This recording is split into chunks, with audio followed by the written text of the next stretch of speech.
नमस्कार। तो इस वीडियो में हम लोग शुरू कर रहे हैं स्विच स्टेटमेंट। अब स्विच स्टेटमेंट क्या होता है कि जैसे अभी हम लोग इफ एल्स पढ़ रहे थे या और हम लोगों ने पढ़ा सिर्फ इफ स्टेटमेंट।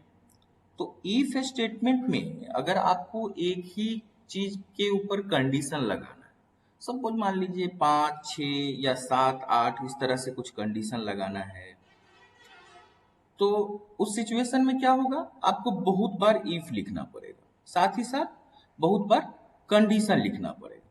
ठीक है, तो यहां पर हम लोग उसके जगह क्या करते हैं कि स्विच यूज करते हैं। अब स्विच समथिंग रियल लाइफ का ही स्विच है कि स्विच में आप जो कुछ भी वैल्यू देंगे उसका जो केस होगा वो केस आपका एग्जीक्यूट करेगा। सपोज मान लीजिए यहाँ पर स्विच है और इसके अंदर कोई वैल्यू पास कराते हैं 1, 2, 3, 4, तो 4 नंबर केस हो जाएगा। और ये डिफॉल्ट क्या होगा कि यदि इसमें से कोई भी केस मैच नहीं किया तो आपका डिफॉल्ट केस मैच होगा। ठीक है, तो इस तरीके से हम लोग एग्जीक्यूट करेंगे। आइए इसको हम प्रैक्टिकली देखते हैं। ये हमने कंपाइलर खोल लिया। यहाँ हमने एक एग्जाम्पल लिया है कि सपोज कोई बच्चा अपना परसेंटेज देगा, परसेंटेज मार्क्स अपना एंटर करेगा। उसका परसेंटेज को हम लोग क्या करेंगे, मान लीजिए परसेंटेज क्या होगा, या तो 0 होगा या तो 100 होगा, इसी के बीच में कुछ भी होगा। उसको हम लोग 10 से डिवाइड कर लेते हैं। अब यहाँ पर डिवाइड जो होगा, चूंकि m क्या है, इंटीजर टाइप है, तो जो भी डिवीजन होगा वो इंटीजर टाइप का ही होगा। तो m में हम लोग क्या करेंगे, 10 से भाग देंगे। अब आप सोचिए कि यदि 0 से लेकर के 100 तक के किसी भी नंबर में आप 10 से भाग देंगे और इंटीजर होगा, तो वो 0 और 10 के बीच में होगा, मैंने 0 होगा, 1 होगा, 2 होगा, 3 होगा, या अप टू 10 होगा। तो हम लोग क्या किए, एक 0 के लिए केस बना लिए, 1 के लिए केस बनाए, 2 के लिए केस बनाए, 3 के लिए केस बनाए, एंड सो ऑन हम लोग 10 केस टोटल बना लिए। ठीक है, यहाँ पे टोटल 10 केस है। और लास्ट में एक डिफॉल्ट केस। डिफॉल्ट में क्या होगा कि अगर इससे ज्यादा कुछ होता है या इधर उधर का कुछ होता है जो इसमें से कोई भी केस को मैच नहीं करता है, तो वो क्या हो जाएगा, डिफॉल्ट में चला जाएगा। बारी बारी से समझते हैं क्या हो रही है। तो अब समझिए कि किसी का केस 0 कब होगा, जब उसका मार्क्स 0 से लेकर के 9 तक होगा, राइट। क्योंकि 9 में अगर आप 10 से भाग दीजिएगा, इंटीजर में आपको कुछ भी नहीं मिलेगा, मतलब पूर्ण संख्या कोई भी नहीं मिलेगा, तो वो केस 0 में चला जाएगा। केस 1 में कब जाएगा, जब किसी का मार्क्स 10 से लेकर के 19 तक होगा, तो वो केस 1 हो जाएगा। तो इस तरीके से आपका केस एग्जीक्यूट करेगा। ठीक है, अब हम लोग इसको रन कराते हैं। हाँ, यहाँ पर एक क्वेश्चन आप पूछ सकते हैं, ये ब्रेक कब होगा, ब्रेक क्यों लिखे हैं हर बात। सपोज आप यहाँ पर केस 0 लिखे और उसके बाद ये ब्रेक किसी ने नहीं दिया, तो यदि किसी का, ये मान लीजिए आप यहाँ पर नहीं लिखते, तो क्या होगा, अगर आपका मार्क्स केस 0 में जाएगा तो ये भी प्रिंट होगा, ये भी प्रिंट होगा। मतलब जब तक ब्रेक नहीं होगा तो उसके बाद जितना सारा केस है सब प्रिंट हो जाएगा। और एक एग्जांपल इसको समझिए कि जैसे m का वैल्यू कोई 40 देता है, मान लीजिए m 40 देता है, तो ये केस 4 में जाएगा। 40 डिवाइडेड बाई 10 मतलब 4, तो केस 4 में जाएगा। अब केस 4 के बाद जितना सारा केस है, case 4, case 5, case 6, case 7, case 8, case 9, case 10, default, ये सब में जितना सारा ब्लॉक है वो सब एग्जीक्यूट करेगा। तो ऐसा तो नहीं होना चाहिए, तो इसीलिए हम लोग क्या करेंगे, हर केस के बाद एक ब्रेक डालेंगे।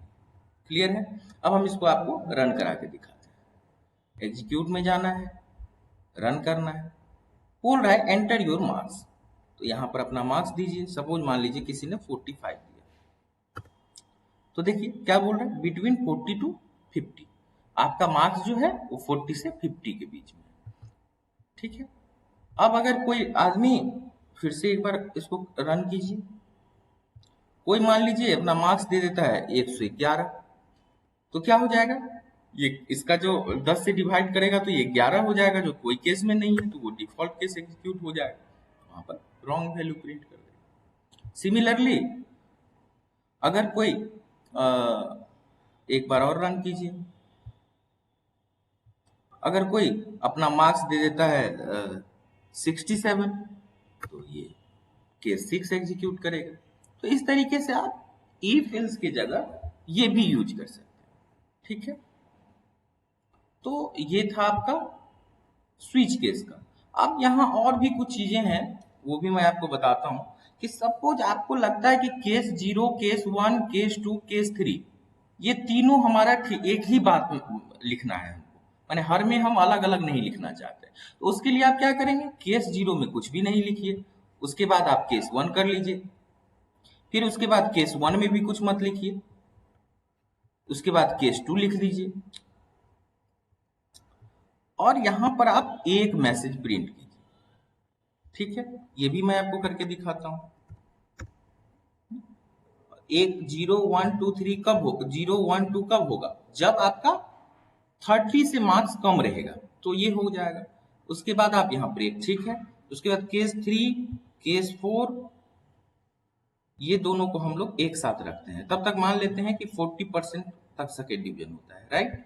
तो यहाँ पर लिख देते हैं हम लोग, सॉरी थर्ड डिवीजन होता है, तो यहाँ पर हम लोग लिख देते हैं थर्ड डिवीजन।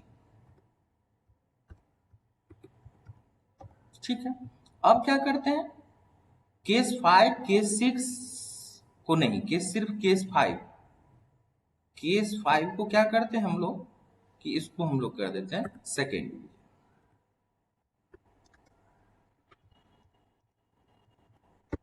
ठीक है, और केस 6 को, केस 6, केस 7, केस 6 को ही सिर्फ करते हैं, 60% यदि आता है किसी का तो हम लोग लिखते हैं फर्स्ट डिवीजन, इसको हम लोग कर देते हैं फर्स्ट डिवीजन, राइट।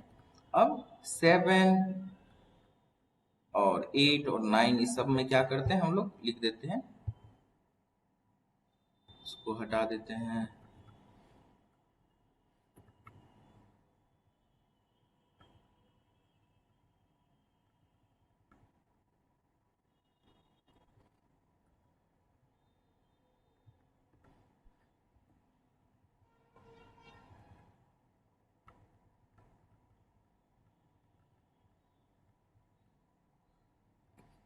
इस सब में हम लोग लिख देते हैं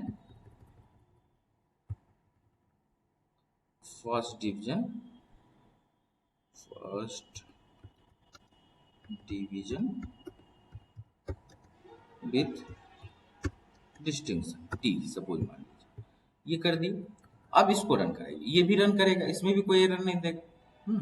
इसमें क्या होगा, आप हर ब्लॉक के लिए इसको सबसे पहले सेव कर लीजिए, उसके बाद इसको कंपाइल कर लीजिए, रन हो गया। अब आप दीजिए इसमें, सपोज कोई देता है 40, तो इसको क्या देगा, थर्ड डिवीजन। ठीक है, अब कोई इसी को मान लीजिए कोई दे देता है 75, देगा फर्स्ट डिवीजन विद डिस्टिंक्शन। तो इस तरीके से आप यहाँ अगर इस चारों में से कोई भी केस होगा, क्यों, अब इसको लॉजिक समझिए यहाँ पर, क्योंकि हमने किसी भी केस के बाद ब्रेक नहीं लिखा है, तो क्या होगा, इसके बाद वाला जितना सारा है जब तक ब्रेक नहीं मिलेगा उस वहां तक जितना केस है सब एग्जीक्यूट करेगा। तो ये एक लॉजिक समझने का है, यहाँ से आप समझ सकते हैं। एक तो समझ सकते हैं कि अगर आपको दो केस में एक ही चीज प्रिंट करना है तब भी आप ये लॉजिक यूज कर सकते हैं। दूसरा, यहाँ पर आपको एक चीज और क्लियर हो रहा है कि ब्रेक का क्या यूज है, ब्रेक क्यों यूज करते हैं, ये भी आप समझ रहे हैं। तो आशा करते हैं इस वीडियो में इसमें आपको स्विच केस समझ में आ गया होगा। तो स्विच केस कैसे लिखते हैं, क्यों डिफॉल्ट क्यों लिखते हैं, यदि कोई भी केस मैच नहीं किया तो डिफॉल्ट यूज होगा। और आप ये भी समझ सकते हैं कि ये इफ एल्स से जो भी प्रोग्राम लिखते हैं उसको आप स्विच केस से लिख सकते हैं। तो ये भी एक डिसीजन मेकिंग स्टेटमेंट है। अगर आप कोई डिसीजन लेना चाहते हैं कि ये वही सेम चीज की ये कंडीशन अगर ट्रू है तो कौन सा एग्जीक्यूट करेगा, मतलब पूरा ब्लॉक ना यूज हो करके आपका जो केस सही होगा वही केस का ब्लॉक एग्जीक्यूट करेगा। Okay, thank you.